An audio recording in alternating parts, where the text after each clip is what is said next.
Hi everybody, this is Professor Jason Snart. I am your instructor for English 2252 poetry writing online for this fall term, and I do a fair number of these kooky little video check-ins. It sort of helps replace what we lose as far as the face-to-face goes. So this is really just a quick hello, and I'm an actual person, not some weird computer program that reads your poems and spits out a grade at you. I'm just a human being that spits out grades at you. So what to say? Welcome to the course, and this first week is really about, or this first unit for us is really about just kind of getting situated as far as how to navigate the course. So you'll see, and I've just clicked myself into our course here, so I'm looking at the same things you're going to see. You'll see the video in the announcements area. You'll notice that previous to that there was just a duplication of an email, kind of an early welcome that I'd sent out a few days before classes started. But now classes have started, so we're kind of officially underway. You can click yourself through the various pieces in the course, which is basically what I would do. That's kind of the assignment, but I think it's common sense as well. You'll find basic, information about the course, the textbook that we're using, which is this one I happen to have right here. Mine's dinged up. Called Writing Poems. It has eggs on the front, which are very poetic, whatever. And then basic, policies and that kind of stuff. You want to look in the grading area, read especially guidelines for discussion board grading, and of course the overall grading breakdown for the course as far as point values for all the stuff that we'll be doing. Again, it's sort of overwhelming to get all of that stuff with no real context for it yet, but just check it out, know that it's there, glance through, you can sort of see where the larger point value or larger kind of more important assignments are, but really for our purposes there's nothing that is weighted enormously in the course. It's really just kind of progressing through and keeping up with the assignments and the work that we're doing. Of course it's online, which means that the course is designed so that we're not having that face-to-face or kind of give and take in an immediate sort of way. So hopefully within each of the units the assignments are laid out fairly clearly as far as requirements, expectations, how to complete things successfully, obviously the due dates for when to complete things. By the same token though, I don't want you to feel like you're out there on your own, which is partly why I do these just little video check-ins, so that I'm here and I assume that you're there somewhere. So if you do have questions or things aren't immediately obvious for you, by all means be in touch. So the online course is really supposed to be kind of self-contained, but I don't think anything really is that way. Nothing's perfectly sealed like that. And we do want to experience this course really as a class, as a group of people, rather than everyone just working their way through the little maze and you get your cheese at the end. So what I can do here, is click into due dates, which is in our list of links in Blackboard here.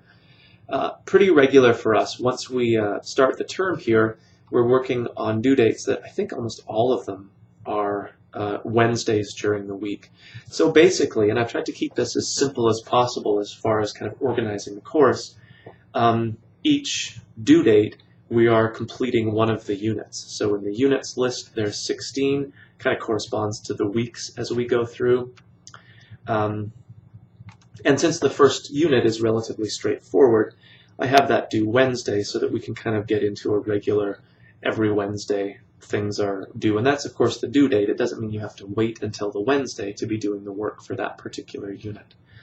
I do sometimes make changes to the contents of units if I run into an interesting video, or I heard this interesting radio program the other day that featured a poet. If I develop new material, I'll often work it in, so don't print out the entire course or think that the way you look at it now is set in stone.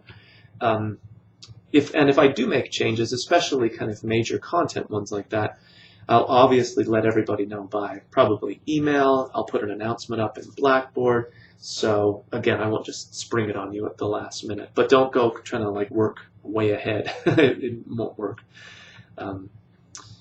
So units, due dates, Unit 1, fairly simple, just getting some introductions underway. Again, largely just to develop for us that sense of having an actual class that we're part of, even if we're not physically present together all the time. So you're creating a home page in Blackboard, so you've got a picture, a little introduction for yourself, nothing too fancy, but it really is kind of cool to see the other people in the class.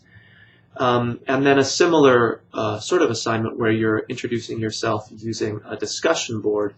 It kind of duplicates that act of introducing yourself, but is useful just to get you using the discussion boards immediately, because those will be one of the primary tools that we use throughout the course. So especially if you've never really done an online course or used Blackboard for it or this particular feature, it's good to start early learning how to use that and navigate. So again, Unit 1 is really about just getting your footing a little bit and figuring out, how things work and what to click to get what to happen and all that sort of thing.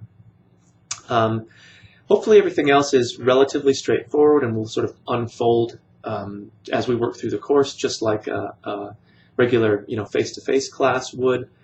So my contact information is here. There's a Professor Snart link. If you want to be in touch with me just because you're kind of freaked out, great. If you have questions, if you see obvious errors that I might have made in terms of things are labeled wrong or there's typos or a link doesn't work, again, I've done my best to clean that stuff up, but by all means be in touch with me, especially because I do tend to make changes to the courses. I think the downside of that is it does introduce the possibility for some certain kinds of errors, or you say one thing one place and one thing a different place and it doesn't necessarily match up. If you see that kind of thing, again, just be in touch with me. It's no big deal. Phone, email, I've provided my Skype contact if you want to use that for instant messaging or even face-to-face. If you want to do that, that'd be cool. So Unit 1, fairly straightforward, just kind of getting the ball rolling a little bit. Be sure you get the textbook that we'll be using. And especially if you have concerns or questions or just feeling uneasy, by all means be in touch with me. So I'll be back posting another video announcement here probably within the next couple days. I do these on a fairly regular basis, so you have them to look forward to, hooray. But they are mercifully short. Although, the good news or bad news, my star status on YouTube is clearly rising because now instead of posting 10-minute videos, I can post 15-minute videos. I usually get bored of myself after about 8, which is what I've hit already, so you're very unlikely to run into a 15-minute video post. So I'll cap it at 8, or maybe 9, we'll call it that. Like I said, if you have any questions, be in touch with me, and let's get going on Unit 1, and we'll sort of meet everybody that's in the class. All right, I'll talk to you later.